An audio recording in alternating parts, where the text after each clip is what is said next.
అన్న మేము ఎక్కడ ప్రభుత్వం నోటిఫికేషన్లు ఇస్తా అంటే మేము ఎక్కడ చేయట్లేదు అన్న ధర్నాలు. ఒక్కటే ఆలోచించండి, 2022లో పోలీస్ నోటిఫికేషన్ వచ్చింది. ఇప్పుడు ఎంత 2026, 4 సంవత్సరాల్లో పోలీస్ నోటిఫికేషన్ లేదని శివధర్ రెడ్డి సార్ గారే మొన్న డిసెంబర్ 31వ తారీఖు యాన్యువల్ రిపోర్ట్ ప్రకారం ఆయన చెప్పడం జరిగింది. మేము ఎక్కడే ఏమనట్లేదు, పోలీస్ నోటిఫికేషన్ ఇవ్వమంటున్నాం. అది ఎందుకంటే ఏజ్ దాటితే ఉరకడం ఇబ్బంది అవుతుంది, లాంగ్ జంప్ దూకలేం, రన్నింగ్ 1600 మీటర్లు చేయలేం, షార్ట్ పుట్ ఇసిరేయలేం. 32 సంవత్సరాలు దాటిన వాడికి ఏజ్ ఇస్తారో ఇయ్యరో అనేది మానసిక క్షోభ ఒకటి ఉంటది.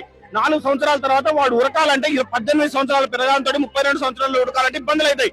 వాడు రోజు స్టడీల ఫీజు కట్టుకోవాలి, కోచింగ్ ఫీజు కట్టుకోవాలి, వాడు దృఢంగా ఉండాలి. ఇప్పుడు గ్రూప్స్ అనుకో, తిన్నా తినకపోయినా చదువుకున్నా మంచి నర్సు. పోలీస్ నోటిఫికేషన్ అలా కాదు కదా, ఉరకడానికి ఫిజికల్ గా మానసికంగా దృఢంగా అన్ని ఫిట్ గా ఉంటేనే పోలీస్ నోటిఫికేషన్ పనికి వస్తారు.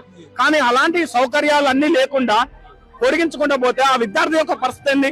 పండుగలకు ఇంటికి వెళ్ళలేక, నోటిఫికేషన్ ఇవ్వలేక ఏం చేయలేని పరిస్థితి. మీరు రిప్రజెంటేషన్ ఇవ్వడానికి ఎవరికి ఇవ్వాలి? స్టేట్ హోమ్ మినిస్టర్ లేడు, బిఎస్ బోర్డు పోయాం, డీజీపీ ఆఫీసులు ఉంది, ఆ బోర్డు చైర్మన్ ఆంధ్రోడు, వాడిని మనల్ని పోయి కలవనియరు. మన పరిస్థితి ఏంది? దీనికి ఎవరు కారణం? మేము ధర్నా చేస్తున్నాం అన్నారు, మేము ధర్నా చేయం, మరి ఎవరు కలవాలి? కలిస్తేనేమో ఆడ సమస్యల పరిష్కారం కావడానికి హోమ్ మినిస్టర్ లేడు, రిప్రజెంటేషన్ ఇవ్వడానికి లేదు. ఎవరికి చెప్పాలి? స్టేట్ హోమ్ మినిస్టర్ నా డిపార్ట్మెంట్, నేను రాసే ఎగ్జామ్. హోమ్ మినిస్టర్ ఎవరు? ముఖ్యమంత్రి. మరి ముఖ్యమంత్రి నేను గెలవలేస్తానా?